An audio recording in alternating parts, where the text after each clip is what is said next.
sense, it's a celebration of time. Why celebration of time?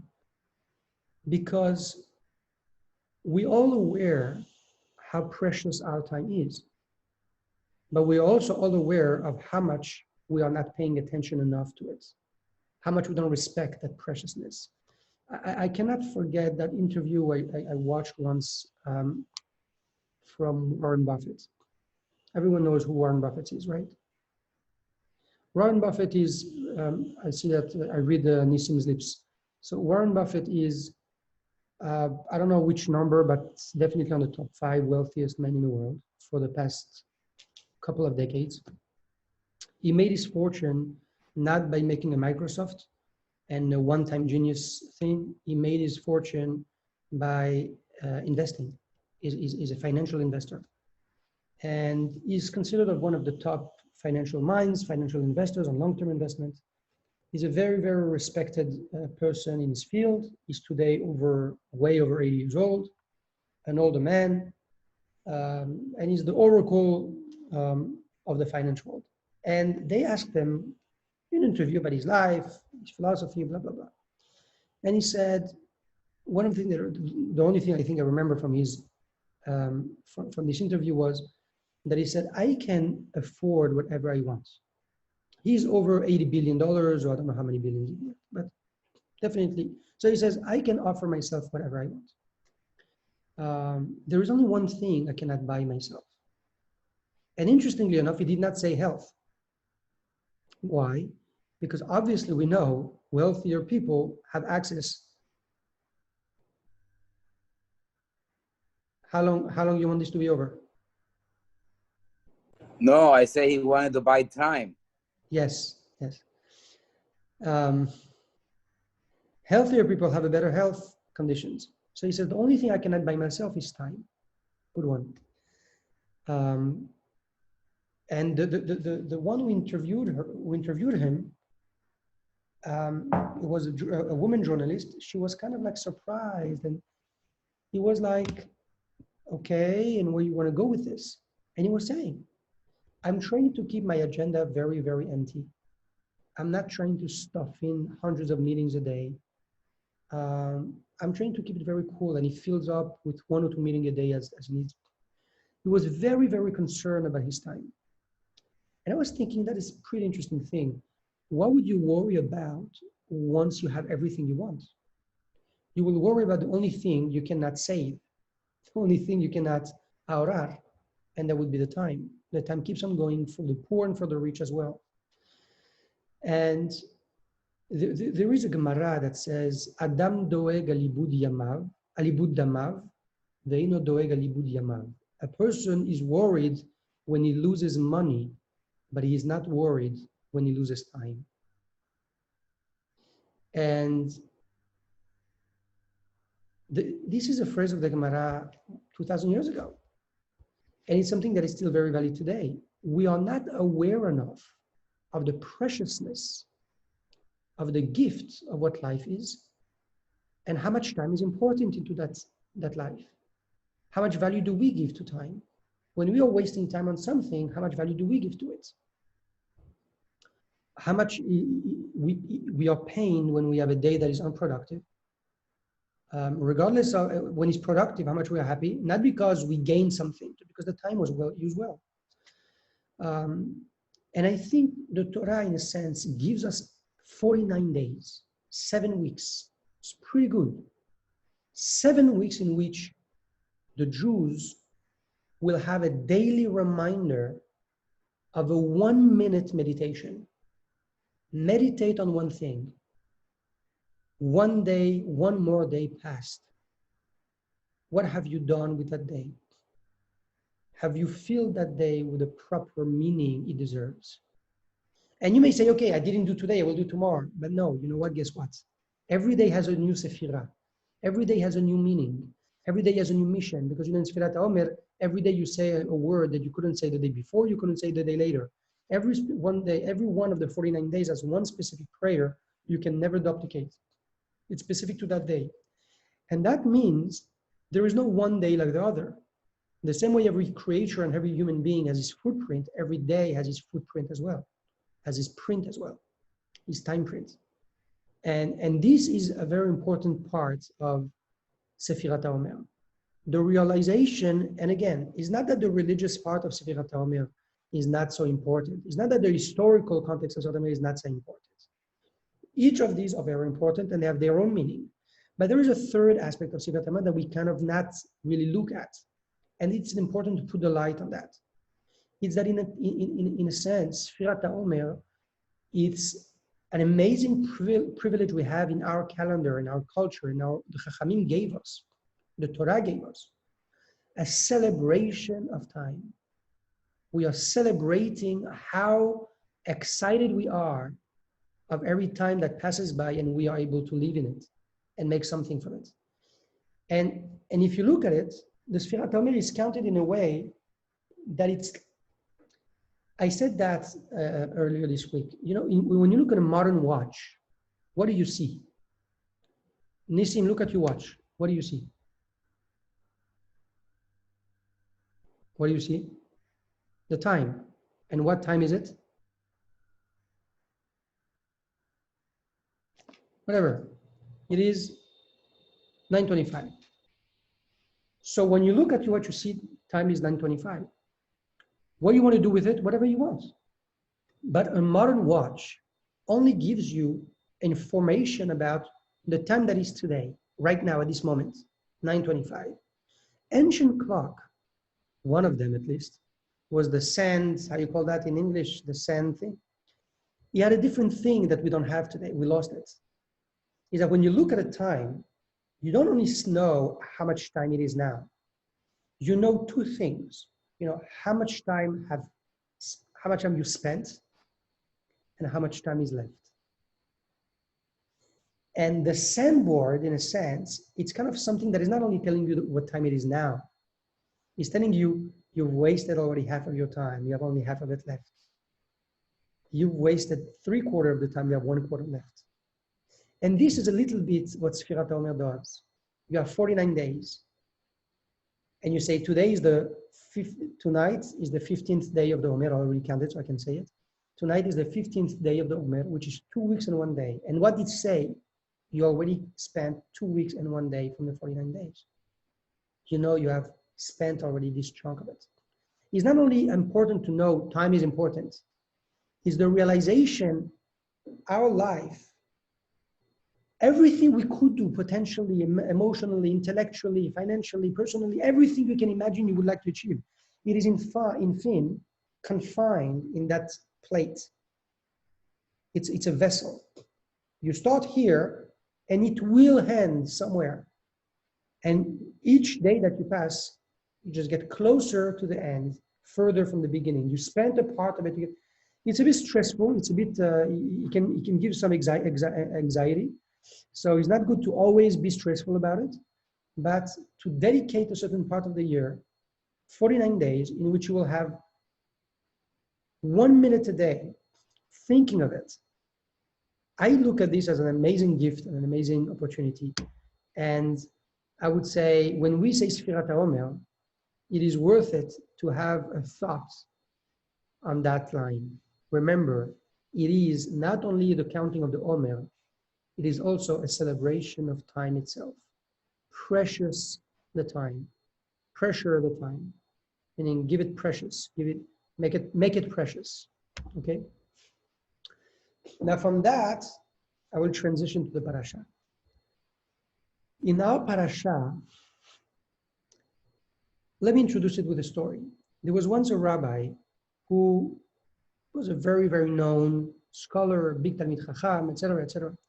And he invited his students for a party. He said, please come to my house tonight, a big party.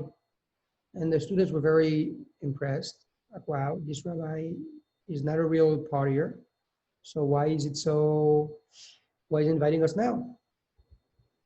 They'll come home eventually. It was a very fancy party and cater and decoration and the whole thing. And he comes and he says, L'chaim, Rabbi, what is the party about? And he says, the party is because I am celebrating Siyum Hashas. I am celebrating completion of the entire Shas. I finished the entire Gemara, the entire Talmud. It's a huge, so the students say, wow, this is definitely impressive and it deserves a big party, but that is not the first time you're doing it. You already did it 5-6 times in your life and you've never made such a big party. So why for now, for the 6th time you're making it, you're making such a big deal? And he said, because that Siyum Shas is a very, very special one. Say, what is so special about it? He says, this Siyum Shas, it's something that I made in 2 minutes. I learned the entire Shas in 2 minutes. I say, well, Rabbi, did you really learn the whole Shas in 2 minutes? It is impossible, even that for a computer. Nobody learns the whole Shas in 2 minutes. There's never been such a mind. So he says, yes, I actually did it in 2 minutes, and I will tell you why. And he takes out of his pocket a small Gemara, pocket size. He says, I did it with that. He says, well, that does not help. It's just a smaller book. So he said, I will tell you. I realized how many times a day in my life I wait on the line for the postal service and I wait for 2 minutes, 5 minutes. I wait on the line for the bank. I have 2 minutes. And I realized what people are doing on these lines, waiting for the train, waiting for the subway, waiting for the cab, waiting for my wife to be ready to go to the shopping, we're just waiting for things. 1 minute here, 30 seconds there, 2 minutes there, 5 minutes there. And I realized that accumulating all these small 1 and 2 minutes here and there, I had a lot of time a day that was completely wasted. So I decided to invest in that pocket size Gemara. And every time I would have 2 minutes, I would just take it out and open it.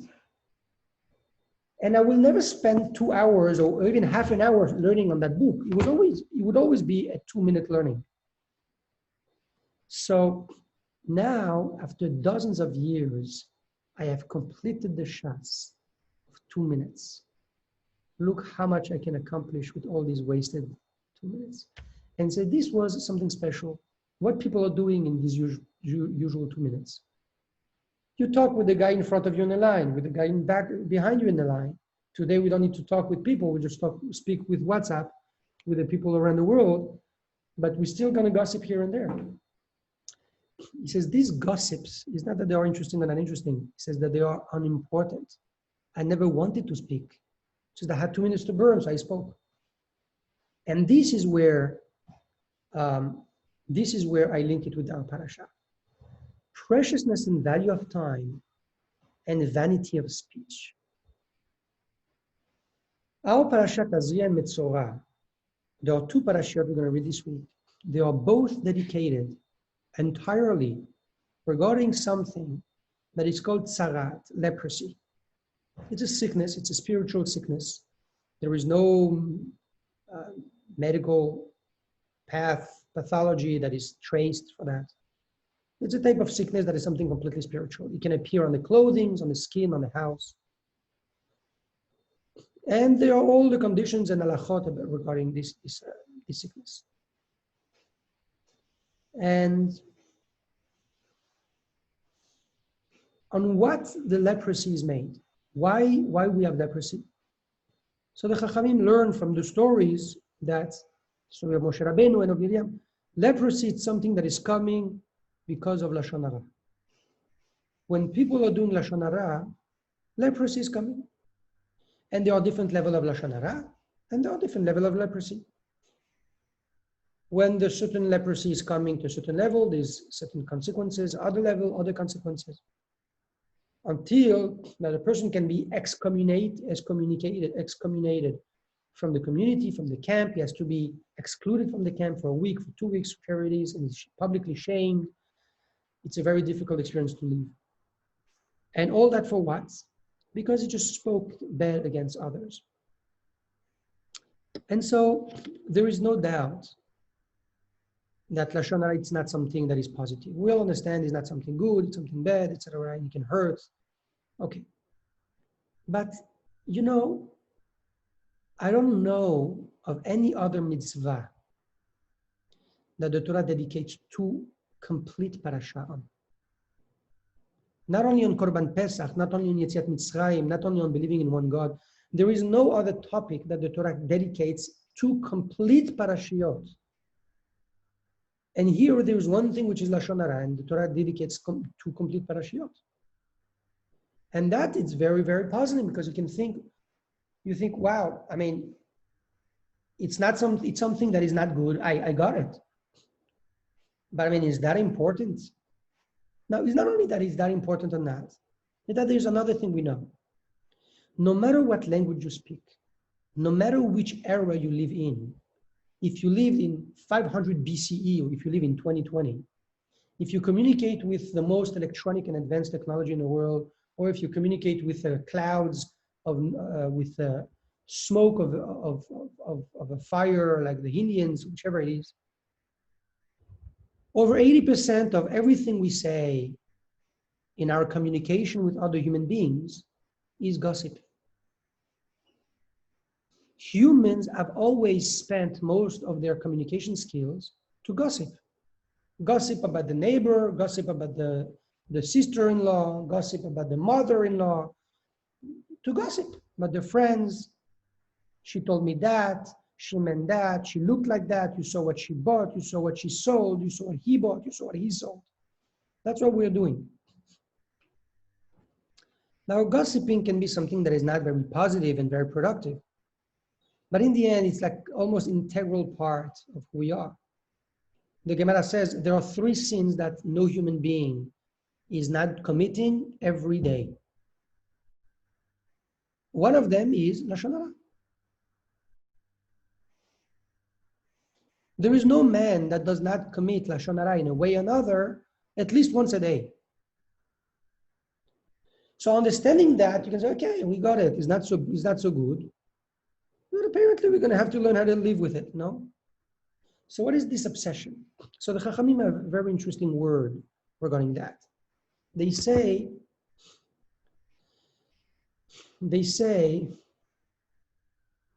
Lashon Hara, it's like a kill. The person who says Lashon Hara is killing. In what form? Like an archer. An archer?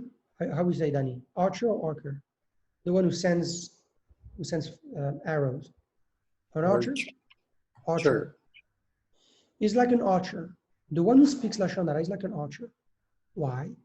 Because he sends arrows and kills. Now, why do you say an archer and that you don't say a warrior with a sword or something else? Chachamim say because when you send a word, when you say a word, you cannot take it back. The word is out. When the archer sends his arrow, you cannot tell the archer, oh, no, stop. Yeah, when you shoot, he shoots. He can never get the arrow back. The arrow is on his way and he's going to kill. You cannot stop it anymore, it's too late. If you wanted to stop it, you had to stop it before you said it. Once this guy who came to the rabbi, said, Rabbi, I'm looking for a tikkun, looking to fix a sin that I did. I said, okay, what was the sin that you want to look for? A tikkun so bad. I said, listen, I really love talking about gossiping. Something that I love. It spices up my day, spices up my evenings. I meet with my friends. I talk about the people. I talk about, I gossip. I gossip about the business of all the neighbors and the friends and everyone that would. I love it. We love it. We all love it. I laugh about it. And I understand it's bad. And I would like to make teshuvah, to have a tikkun on it. Rabbi said, okay, I have a tikkun for you. Go to your house. Take a pillow of feather. You have a feather pillow in your house? He says, yes, I do. Take your feather pillow. Fine feathers, small feather, high quality, great. Open the pillow, open up the pillow, and throw the feathers into the wind. And that's it. Rabbi said, well, go home and do that. And then you come back to me.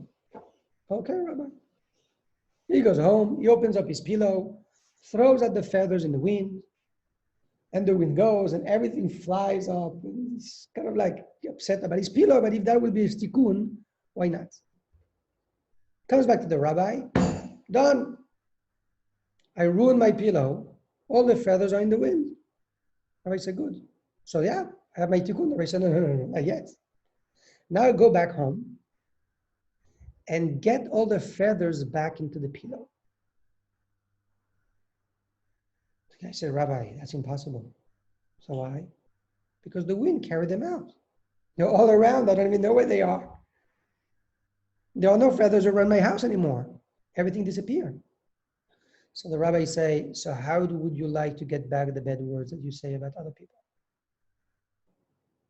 This is the tragedy of Lashon Hara, in the sense that it is almost impossible to fix it. You can say, I'm sorry, but you cannot really fix what you've done.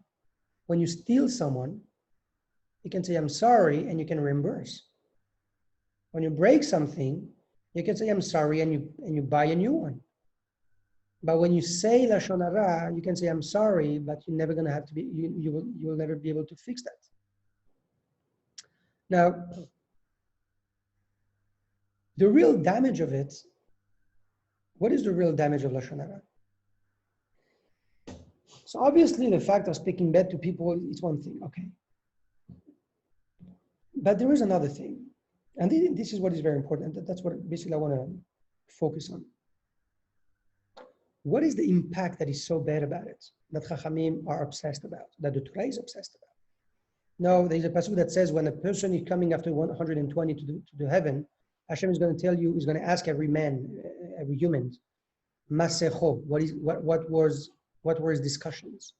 What did you gossip about? What did you talk about? Meaning we are accountable for our talking. And why is that so important? And this is what I want to understand. Why is it so important? Lashon Hara. I understand it's bad. I say I cannot fix it. But what is so tragic about it that we need to be obsessed about? So here's the thing I want to say. There are two things about it. First of all, in what it causes to others, and second of all, in what it causes to us. What it causes to others? Well, it's something very simple. Words are defining the reality you live in. Betty, you follow me? Danny, you with me? Words are defining the reality you live in. What it means it defines the reality you live in? It's very simple. The same thing can happen to two people. And when you're going to ask them, how was it? One is going to tell you it was amazing. The other one is going to tell you it was horrible. Now, not only that, the same thing can happen to the same person. Once is going to tell you that was amazing, and once is going to tell you that was horrible. What would be the difference? The difference will not be in the reality of what happens. The difference will be what will define your experience as a good experience or a bad experience will not be what happens. It will be what you understand of what happens. I'll give you an example. If you are carrying, I put on your backpack, a very heavy backpack. And I'm asking you, why you asking me to carry this such a heavy pack? I said, carry it and walk for a week now. Why would you want me to walk for a week with this 50 pounds backpack? And I'm telling you, well, you're going to carry it for a week because you misbehave. So that's your punishment. So you're going to walk 10 hours a day with this heavy backpack. How are you going to feel? You're going to feel it's horrible. You're going to hate every minute of it. And every hour is going to feel like an eternity. And it's going to be a trauma. The most horrible week you had in your life. I'm going to put now a backpack on your shoulder. It's 50 pounds, it's double the weight. And you walk for a week for 10 hours a day. Why? Listen to me. This is the biggest opportunity of your life. This backpack is filled with diamond and precious stones. Carry it, bring it to the shore, it will be yours. You will turn out to the wealthiest man in town. How are you going to feel with that experience? Privileged. Now, why is it so? Because the reality never defines if an experience is good or is bad. What defines if something is good or bad is what you understand of it. That's what makes a difference. When you see someone with a knife cutting open someone, it can be a terrible thing, it can be an amazing thing. If you were fighting to look for a surgeon for a year and finally you found it, you are blessing the day that you finally find this guy cutting open a guy with a knife. And if it's something that is unplanned, this guy is a gangster, that's a horrible thing to see.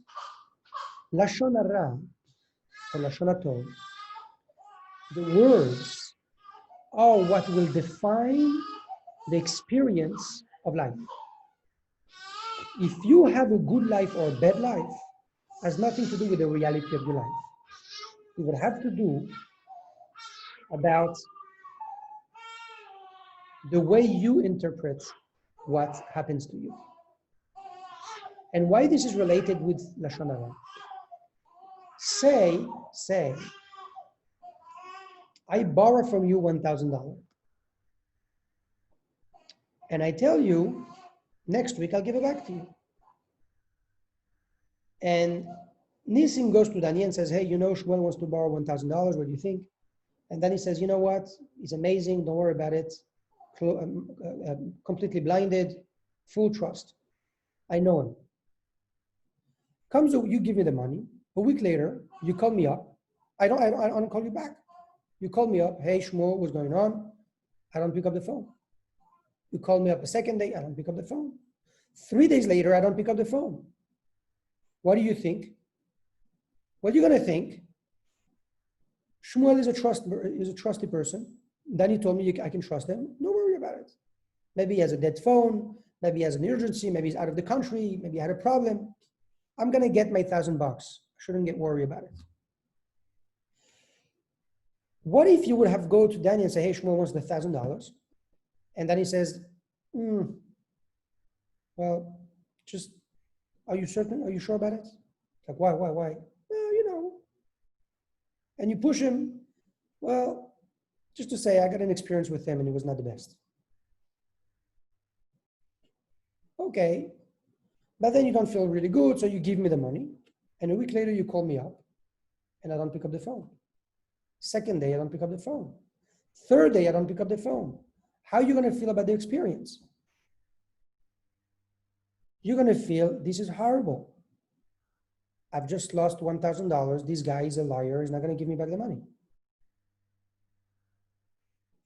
What has changed? The only thing that has changed is the opinion you have of me. But I haven't done anything wrong. How do you know I've not done anything wrong? Because if he would have told you something positive about me, you wouldn't have thought that this would be something wrong. You would have thought this is something that, whatever, something happened, but nothing to worry about. Meaning, Lashon Hara is not something that, it's something that will change your reality. It will not change the people's behavior. That if I talk bad, if I badmouth someone, no matter what he's going to do, you're going to look at him as something bad. If I speak good about someone, no matter what he's going to do, you're going to look at it in the positive eyes. This is the thing of Lashon Hara, is that Lashon Hara is not something that is not relevant how true it is or not true it is. It's not relevant about what he's going to do about the guy or not the guy. Is that it defines the reality. This is the first thing. What he does about the other ones. But there is something even greater than that. Is that, you know what you think about the other one, the other person, it's important. But in the end, Lashon Hara, there's something else about it. Is that it changes your quality of life. And that is the much more important part of it. Words is not only the way that it's going to interpret, it's going to define the reality of your experience, your reality and define your experience. Is that it's going to make the quality of your life, it will define the quality of your life. If you spend time speaking negatively about negative things, you will live with negative energies. If you spend time speaking positive things about with positive people, I will come at the end and like, how was your day? Amazing. How's life? Life is great. If I would have asked you the same question after you have spent 1 hour speaking about all the bad stuff that is going on, how's life? Sucks. Meaning it's not only about what you think about others, how you're going to judge others. It's not about being kind to other people. Is that speaking good or bad about other people is not about them. In fin, is about you. It defines in what life do you live. Are you living in an amazing Panama or you're living in a horrible Panama? It depends which Panama you want to look at. If you spend your time looking at the bad thing of Panama, you're going to have a horrible life in Panama. If you focus on, and this is the important part, we don't speak enough when we speak about Lashon Hara. The role of the rabbis, and they're right. Rabbis are speaking about the religious aspect of Lashon Hara, and it's something that is true. We need to understand this is an Avera, and Gan Eden and Geinom and blah, blah, punishment. The whole thing is true and is important. But it's something in the end that the Torah gives us as a treasure, as a gift. It's not about is way beyond the religious aspect of Lashon Hara. Beyond the religious aspect is a human aspect of it. And the human aspect of it is not about telling you, don't do it because God told you it was something bad. Or don't do it because you're going to get Metzorah, you're going to get Sarat, there's going to be punishment, etc. Or because you're killing people like an arrow. It's not about that. It's about the quality of your life. I am telling you words, that's what the Torah tells you. The Torah tells you, I'm telling you words. It's something that is important. When Hashem creates the man, Onkelos translates what it means a man, Ruach Malela, the spirits of communication. Meaning if there is one thing that defines man as a creature that is distinct from all the other animals, that is the communication spirit. So communication and speaking is not one thing that men have, is the thing that defines man. And our words, our speech, have a very, very strong impact on our life. You know, when you get upset, the best advice, everyone will tell you, be quiet. Just zip it. Zip it. Go out, cool down, and when you come down, you come back and talk about what bothers you. Don't start arguing when you are very angry. Just not the right time. If you do it, what will happen? Every word you mention, you say, your anger will duplicate, will grow exponentially. Why? The reason is because words is not an informative part of man. Words are not used only to give out an information. Words give out emotions and create emotion. Tell a child, I love you, I love you, I love you. It's not only that he's going to feel that you love him more. You are going to love him more. Tell the child, I can't stand you, I can't stand you, I can't stand you. He's going to feel he's hated, and you are going to dislike him more. You're going to appreciate him less. Words define emotion, create, impact a person. And this is the strongest thing of Lashon Hara. Lashon Hara is not only because of the religious aspect. The religious aspect and the avera of it and everything, all this is true. But there is something much deeper and simpler to it.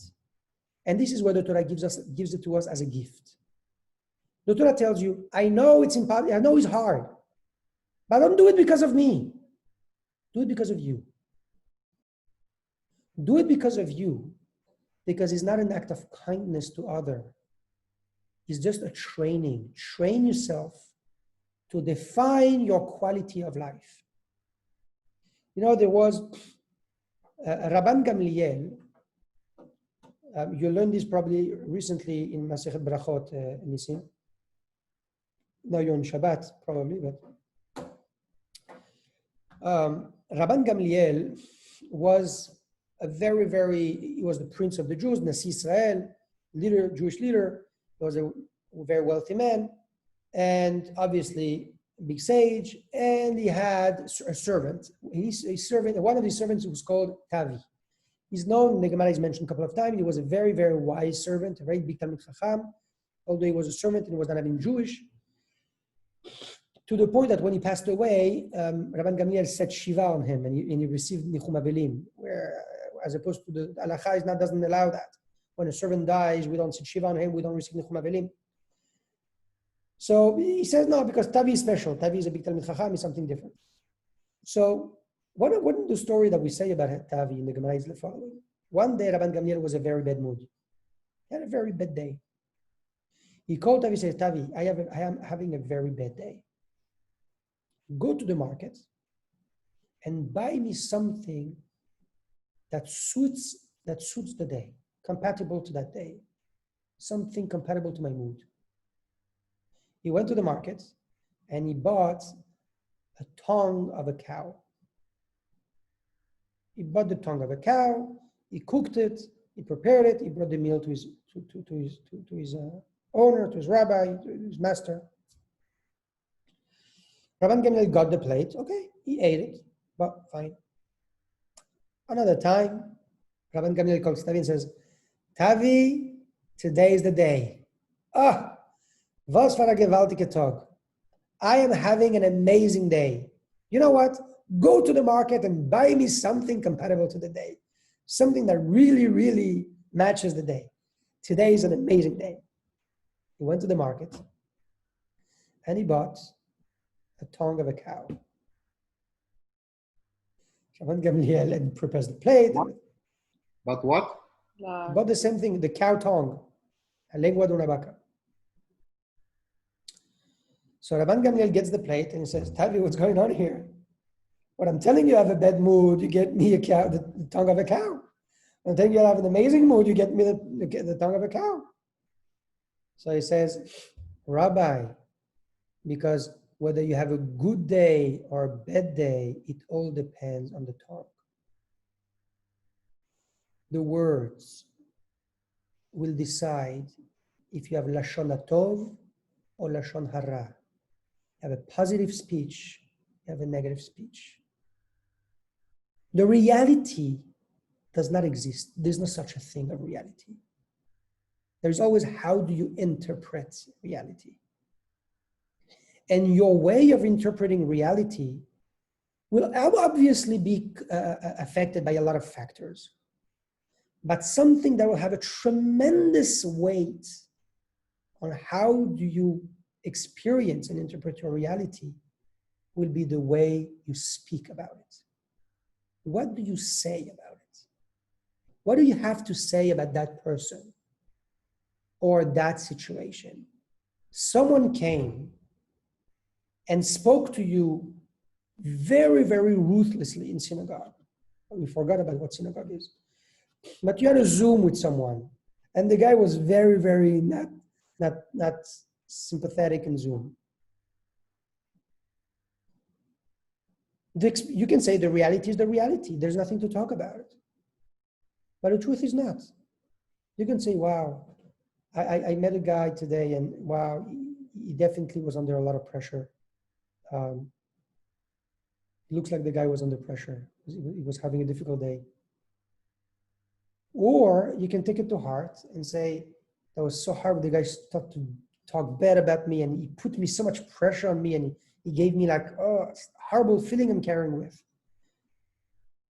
What changed? Nothing changed. The only thing that changed is how do you feel about it? And what will make you feel like this or like that will be the way you speak about it. Again, the way you feel and you think about it, obviously, but when you're angry, your words duplicate your emotion. Words can also, I'll tell you something I've learned from my wife. And today, I'm Baruch Hashem very used to it, but in the beginning it was something very like, when the kid would do something that was very annoying. I don't know, let's say we are in a very quiet moment, and you have a kid that is doing a noise like bang, bang, bang, bang. I would say, hey, can you please lower can you please stop it? Or, it's bothering. Can you please, saying something simple? What you're doing is bothering. Can you stop it? Thank you. My wife would call the kids always in this situation and say, can you please stop Motek? He's like, honey, sweetheart. When I would ask the kid to stop, he would look at me like, oops, I did something wrong. And it's kind of like, or offended or upset or surprised or embarrassed, a bad feeling. When she would say the exact same thing, adding Motek, sweetheart, he would smile, no problem, he stops. It's the same thing. We both said the same thing, but she added something positive about it. She created a reality that was different than the reality I created. This is called Lashon Hara or Lashon Tov. Just get out of the box of what we always hear. Not because the box is not true. Halakha is the strongest thing. But there's something beyond that. Lashon Hara, Lashon Tov is how to decide to interpret a reality. And I'm going to conclude with that. The son of Rabban Gamliel, his name was Rabbi Shimon. In the Pirkei Avot, he says, Kol yamai gadalti ben hachachamim. All my life I grew up, I lived among sages, among chachamim. Velo matzati leguf tov mishtika. I've never found anything positive for the body better than silence. What it means?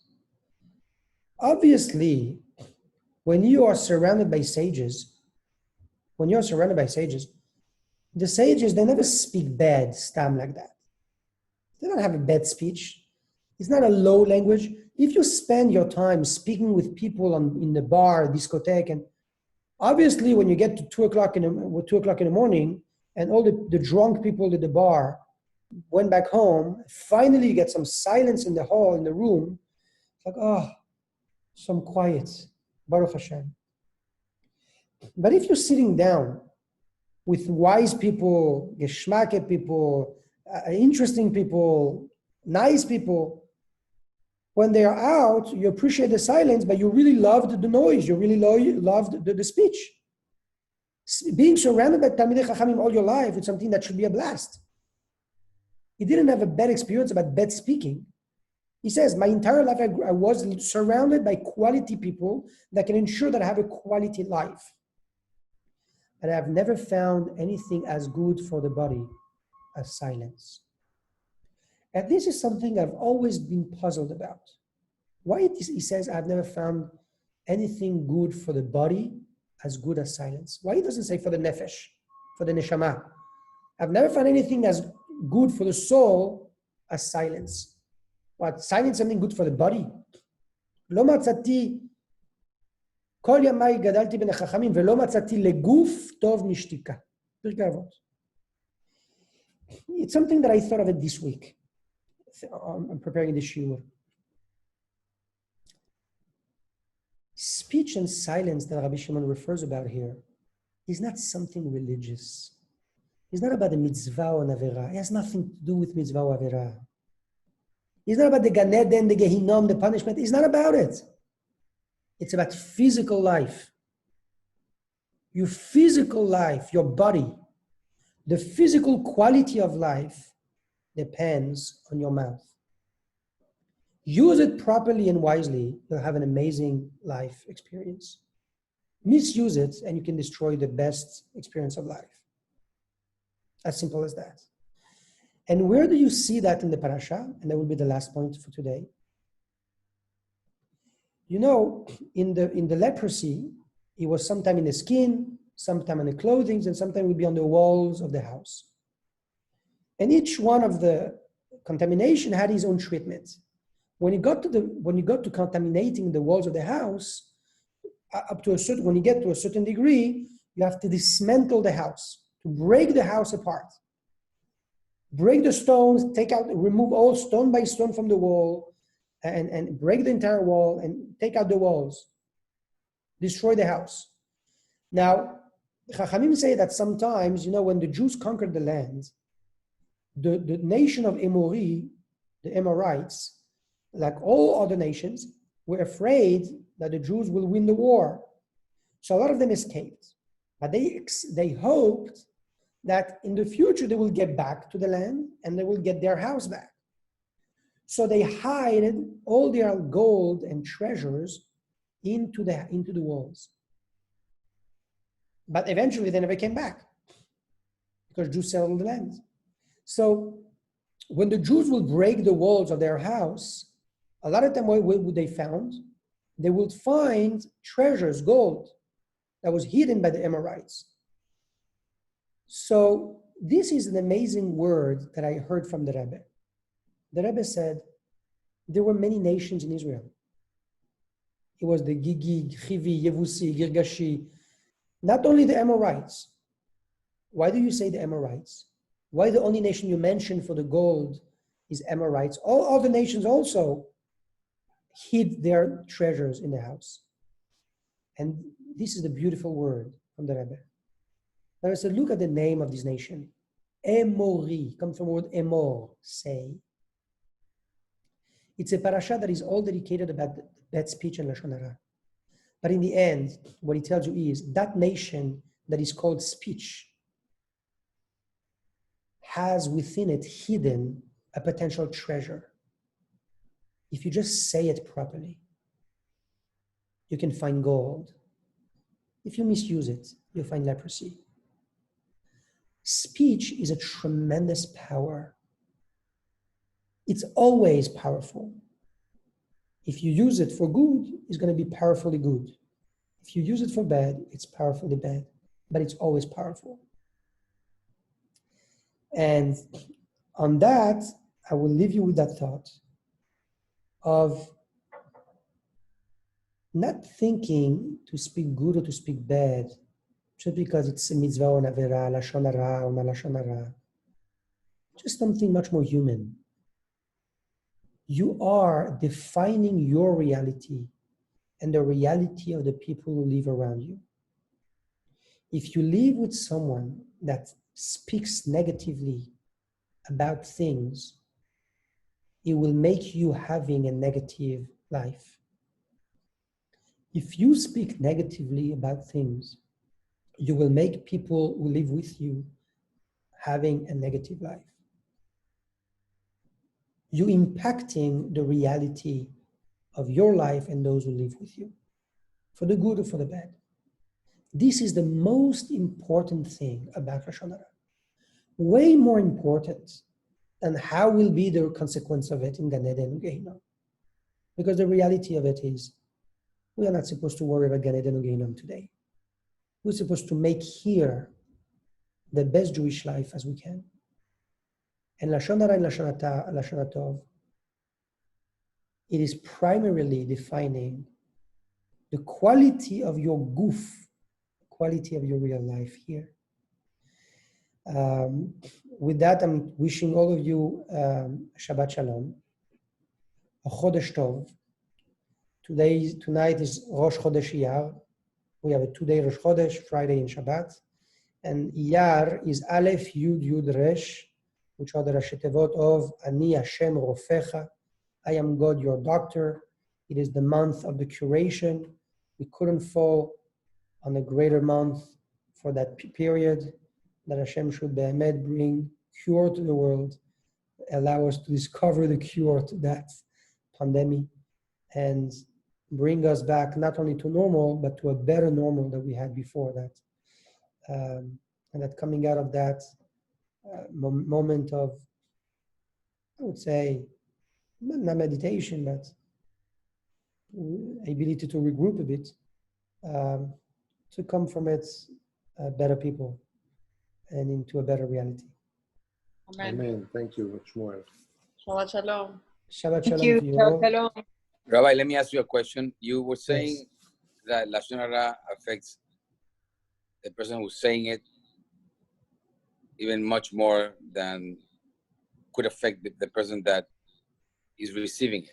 Okay. No. The Lashon Hara. No, wait. Let me. Yeah. I may say the question. I mean, it affects the person who says it, not more, but it affects Okay. the person who says it. Yes.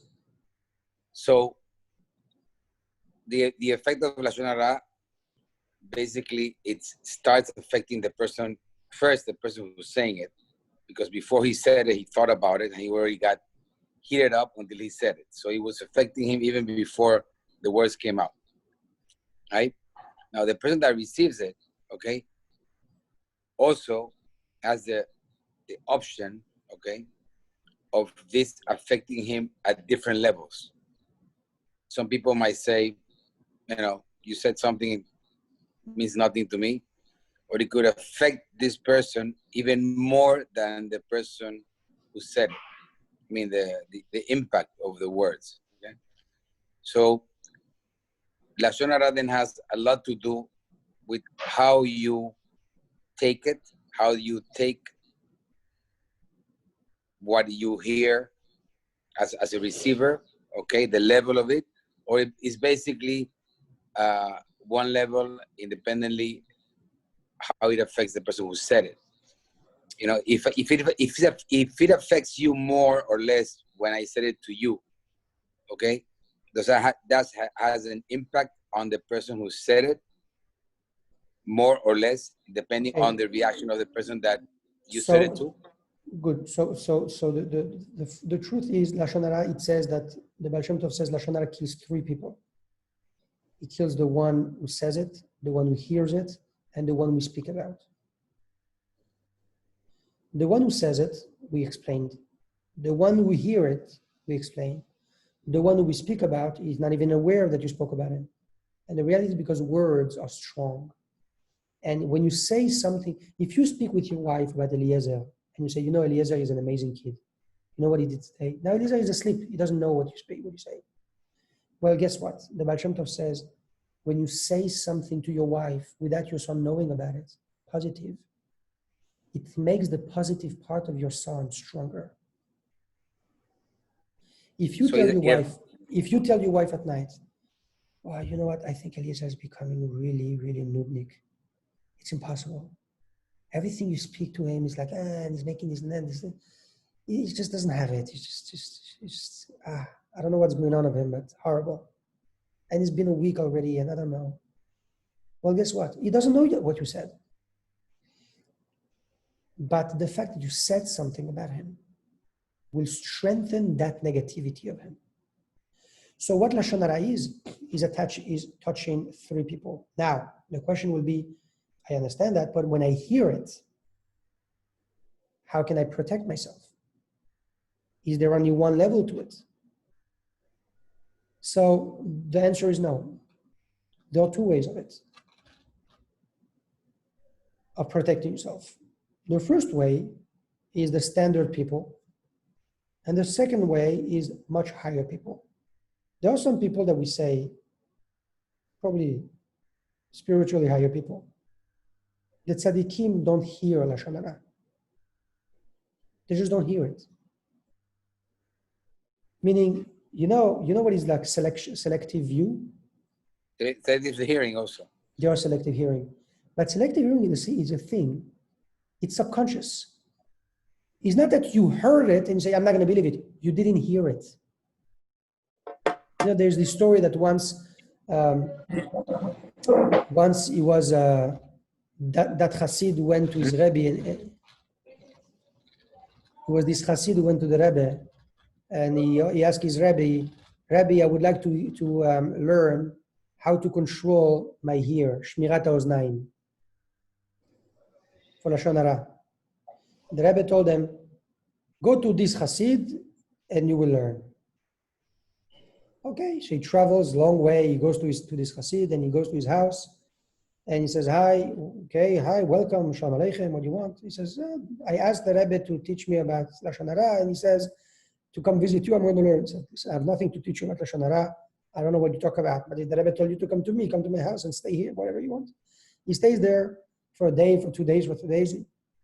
He doesn't say that the guy has anything special to teach him. But on the behind his house, it was a big bar. And people will sing and scream and get shikar and drink every night. And it would be men and women, the whole thing. So this Jew, he was a big Yerei Shamayim. He tells his host, who is another big Yerei Shamayim, says, Rabbi, tell me, I don't want to mix in your life, but how can you live in such a place? So what do you mean? So with this bar next to you, with all these loud singing and goyish songs and the people drunk and the women and the men, and every night, it's, how can you live? This is destroying the old Yerei Shamayim of the house. And the Chassid gives him a punch in the face. Chutzpah bist du, he tells him. What's the chutzpah you are? He says, what? He says, 10 years I live in this house. I never heard anything. You hear 3 days and you already know everything they sing over there. I never realized it was not there. Meaning, in the end, there is a level that you don't even realize. So the whole synagogue knows about everything.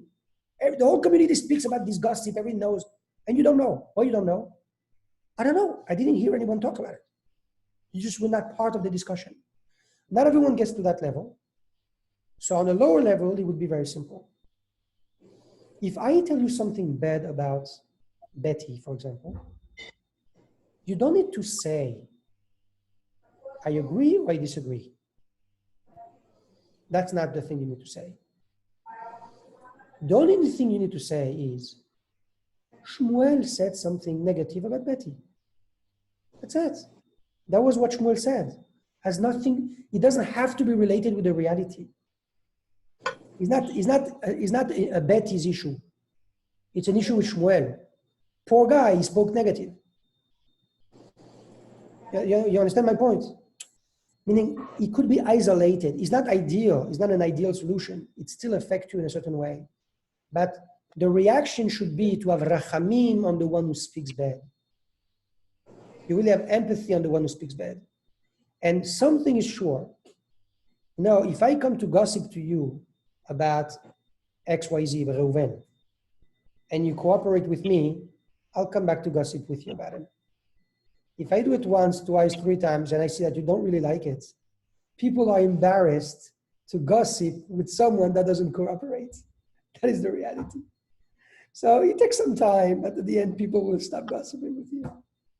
But something I can assure you from experience, not being involved in gossips increase your quality of life. That's 100%. That's 100%. And you don't miss out that much. That is true. You don't miss out that much. Don't open the news for 1 week. You're not going to miss out that much. I'm telling you. You might feel left out, but at the end, you gain more than what you lose. You miss left out for a day or two, and then you get used to it, and you realize that you really got saved out. So. Okay, thank you very much. Chodesh Tov, Shabbat Shalom, Shkoyach. Chodesh Tov, Shabbat Shalom. Best regard to your dear wife and kids, and let's keep on moving forward. Definitely, we should increase the pace of this, and look on Simply Piano. It's really worth it to get to look at this app. I'll send you the video of Eliezer. You let me know if you like it. Please. Okay, thank you, Shmuel. Shabbat Shalom. Bye, Shabbat Dan. Shalom. Bye bye. Bye.